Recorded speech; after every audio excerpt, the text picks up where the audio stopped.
ये प्यार ना होगा कम, जिनपिंग तेरी कसम, ये हमारे मोदी जी की तरफ से एक गाना आज चीन को पेश है।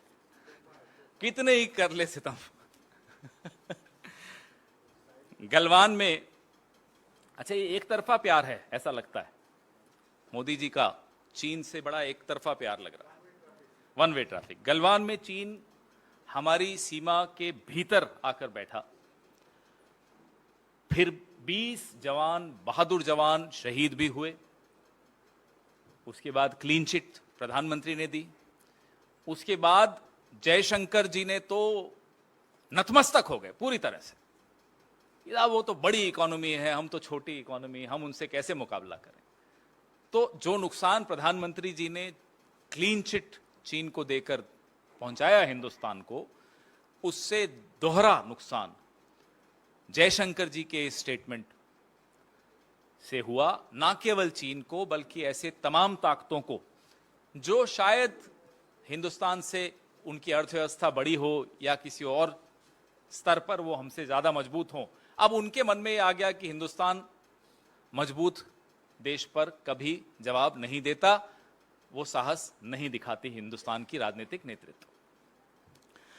बात लाल आंख की थी, हमने कल देखा कैसे लाल कालीन बिछाए गए। चीन के जो विदेश मंत्री हैं उनके स्वागत में आप झूला झूलते, हमें कोई दिक्कत नहीं, मेहमान है आप झूलिए। लेकिन आज आप एलएसी पर वार्ता चीन से कर रहे हैं, देश की संसद में आप ये चर्चा करना पसंद नहीं करते। 17 राउंड वार्ता आपकी चीन से मिलिट्री स्तर की हो चुकी है, नतीजा क्या निकला आप देश को नहीं बताना चाहते। और जब आप कहते हैं कोई घुसा ही नहीं, तो ये बातचीत एलएसी के किस मुद्दे पर चल रही है? या तो आपने तब झूठ बोला था, माफी मांगिए, या आप कुछ अब छुपा रहे हो, बताइए। दोनों में से एक चीज हो सकती है। ऐसा तो हो नहीं सकता कि जब कोई घुसा ही नहीं तो आप यूं ही बातचीत करने चले गए मिलिट्री लेवल। कोई मजाक तो होता नहीं है। 3 साल पहले 20 अप्रैल 2020 को जिन पॉइंट्स पर हमारी सेना, हमारे फोर्सेस गश्त लगा पाते थे, आज 3 साल होने वाले हैं, अगले महीने की 20 तारीख को हो जाएंगे, नहीं लगा पा रहे। 65 पेट्रोलिंग पॉइंट्स में से 26 हमारी कंट्रोल से, हमारे हाथ से जा चुके हैं। ये सब तथ्य सबको मालूम है। ऐसा नहीं कि कोई पहली बार आपने सुने या पहली बार मैंने बोले हैं। ना केवल कांग्रेस पार्टी के मंच से विशेषज्ञ बता चुके हैं, सैटेलाइट इमेजरी बता चुकी है, सेवानिवृत्त सैन्य अधिकारी बता चुके हैं, स्ट्रैटेजी जो समझते हैं, जियोपॉलिटिक्स जो समझते हैं, वो आपसे बार बार बात करते रहते हैं, बताते रहते हैं आपको। डेप्सांग प्लेन्स के patrolling points PP10, PP11, PP11A, PP12, PP13 पे अब हमारे जवान नहीं जा सकते। ये यथास्थिति, ये स्थिति है, वस्तु स्थिति चीन की, हमारी बॉर्डर पे चीन के साथ ये है। और हॉट स्प्रिंग्स और घोघरा में पेट्रोलिंग पॉइंट 15 और पेट्रोलिंग पॉइंट 17A हमारे नियंत्रण से बाहर जा चुका है। Chinese foreign minister is on Indian soil. The Indian EAM, External Affairs Minister, is discussing the LAC with them. We want to know whether PP10, PP11, PP11A, PP12, PP13 of Depsang Plains and PP15 and PP17A of Hot Springs and Gogra, are we raising it strongly enough to get these patrolling points back? And then of course, जो China ने जो जम्फेरी ridge, जिससे Siliguri corridor हमारा खतरे में आ गया है, जो गेटवे है नॉर्थ ईस्टर्न स्टेट्स पर। बड़े खुश थे कल प्रधानमंत्री जी, मुस्कुरा रहे थे कि हम जीत गए नॉर्थ ईस्ट। आप नॉर्थ ईस्ट का चुनाव जीत जाएं और पूरा नॉर्थ ईस्ट हार जाएं, इस स्थिति पे आप ले आए हैं। ये सिलीगुड़ी कॉरिडोर जो होता है, ये सबसे ज्यादा महत्वपूर्ण है हमारे लिए, हमारे हितों के लिए, हमारे नॉर्थ ईस्ट के हितों के लिए। आपके लिए सिर्फ चुनाव जीतना महत्वपूर्ण है, और नॉर्थ ईस्ट भले आप पूरा देश हार जाए, उनको कोई आपत्ति नहीं।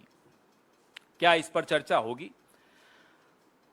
और जो 26वीं meeting working mechanism for consultation and coordination on India China border affairs हुई थी, क्या उसमें 20 अप्रैल 2020 से पहले की यथास्थिति के बारे में चर्चा हुई? अगर हुई तो चीन ने क्या बोला और हमने प्रत्युत्तर में क्या बोला? यह सब बातें देश जानना चाहता है। आप लाल कालीन बिछाइए, चलिए वो भी हम बर्दाश्त कर लेंगे। आप लाल आंख नहीं दिखा सकते, हम वो भी बर्दाश्त कर लेंगे। हमें मालूम है कि आप को पसंद है चीन, हमें आपके रिश्ते मालूम है चीन से। हमें यह मालूम है जब आप गुजरात के मुख्यमंत्री थे तो आप क्यों बार बार वहां जाते थे। हमें मालूम है कि आपको अमेरिका से वीजा नहीं मिल रहा था। हमें मालूम है आपको लंदन का वीजा नहीं मिल रहा था, यूके का। हमें मालूम है आपको चीन से वीजा मिल जाता था, आप चले जाते थे बार बार। स्मार्ट सिटी बनवाएंगे जी, गुजरात के मुख्यमंत्री उस वक्त कहते थे चीन हमारी मदद करेगा गुजरात में स्मार्ट सिटी बनाने की। गुजरात में तो स्मार्ट सिटी नहीं बनी, अरुणाचल प्रदेश में चीन की एक स्मार्ट सिटी बन गई। ये देखिए आप फर्क। तो वादा तो मोदी जी ने ठीक किया था कि स्मार्ट सिटी बनवाएंगे, वो हम समझे नहीं थे कि वो चीन बनाएगा हमारी टेरिटरी में आकर। और ये भी हमें सैटेलाइट पिक्चर्स से मालूम पड़ता है।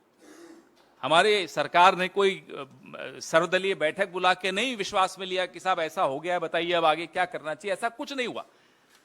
बाहर के सैटेलाइट इमेज से हमें मालूम पड़ता है, फिर 2 दिन डिबेट्स होती हैं, 4-5 बार हम प्रेस कॉन्फ्रेंस करते हैं, 8-10 दिन हम संसद में अपना बहस करने के लिए उनको मजबूर करने की कोशिश करते हैं, फिर हमें बाहर कर दिया जाता है संसद से, कभी कभी जहाज से उतार दिया जाता है हम जैसे लोगों को, लेकिन इस पर चर्चा नहीं होती।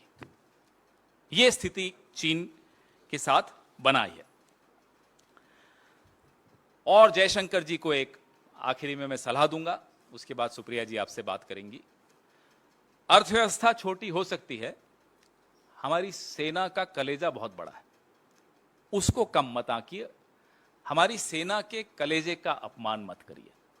आइंदा जब मुंह खोलें तो सोच समझ कर बोलें। जयशंकर जी पढ़े लिखे व्यक्ति हैं, डिप्लोमेट रहे हुए हैं। डिप्लोमेट को सिर्फ एक चीज की ट्रेनिंग सबसे अच्छी होती है कि कब क्या और कितना बोलना है। नपातुला बोलने की एक ट्रेनिंग होती है डिप्लोमेट को। उस ट्रेनिंग के साथ भी उन्होंने धोखा किया है इस तरह की हल्की बात करके। मैं सुप्रिया